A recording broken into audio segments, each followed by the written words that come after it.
This is some mad bossa nova here. I am the one. It is number one.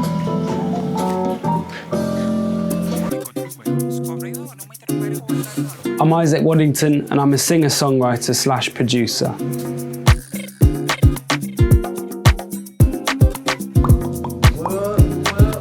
So as a singer-songwriter, I think I'm quite soppy. I sing a lot about love.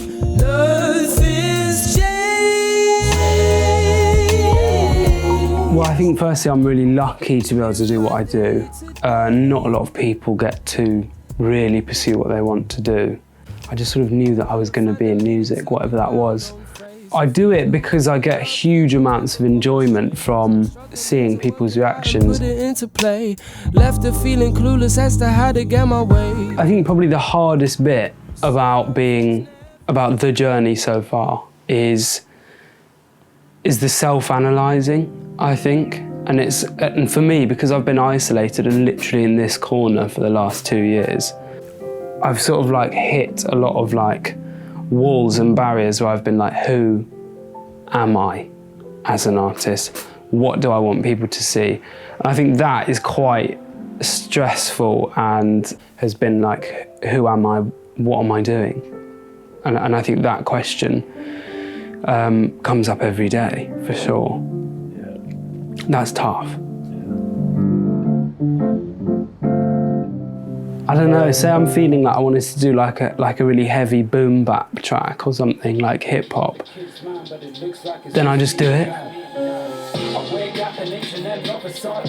And sort of get it out of the way and sort of just like satisfy myself in that respect, knowing that it probably nothing will happen with it. But if it's like floating around in my mind and I'm like, oh, I could really like do an Afro track right now.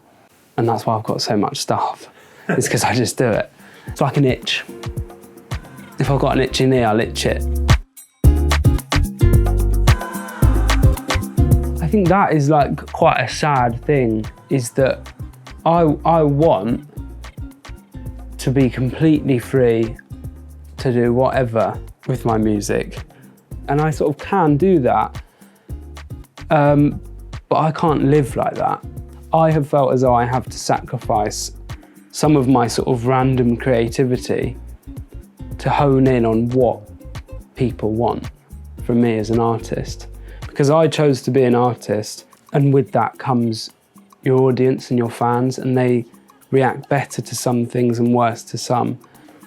Yeah, exactly.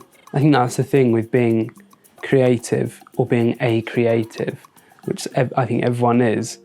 But when you do it for a living, you have to rein it in, and you have to be aware of, you know, mate, I could spend so long doing completely off-topic things, like months I could spend, and I think that's where being a creative can be quite hard, is because you have to make your own sort of barriers in a way. There's not like, you can't be late for work, or I haven't been late for work because I just wake up in that room and come in here. And you know, later down the line, once I've sort of established myself as a singer-songwriter, and people respect me for like my musicianship and all of that, I think that's the point where I can start being more experimental with my sound. But I've sort of gone in at the beginning doing that, and I think that's sort of like made it a bit sort of cloudy and unclear who I am and what I do, which is so key, I think, as an artist, is having your lane.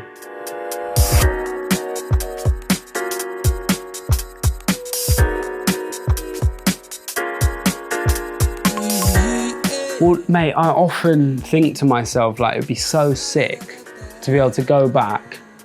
And I don't think I'll ever slate Britain's Got Talent, but I wish I could go back to the day that I applied for it with my head and tap myself on the shoulder on the computer and be like, mate, don't do that. Mate, it's so weird, it's so tough, because like, I sort of went on the show to sort of get out of this rut that I was in, because I was really struggling at school. I was like, I don't know, just like mucking around and just like really finding it hard to focus.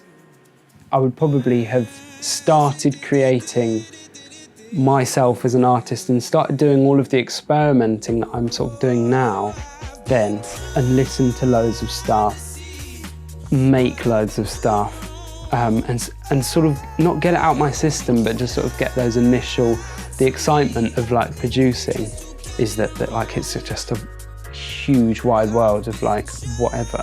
I think I would just do everything I'm doing now, but then, and sort of just like work it out all a bit earlier.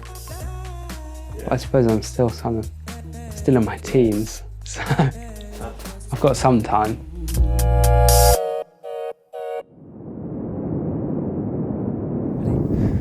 Sahara Desert.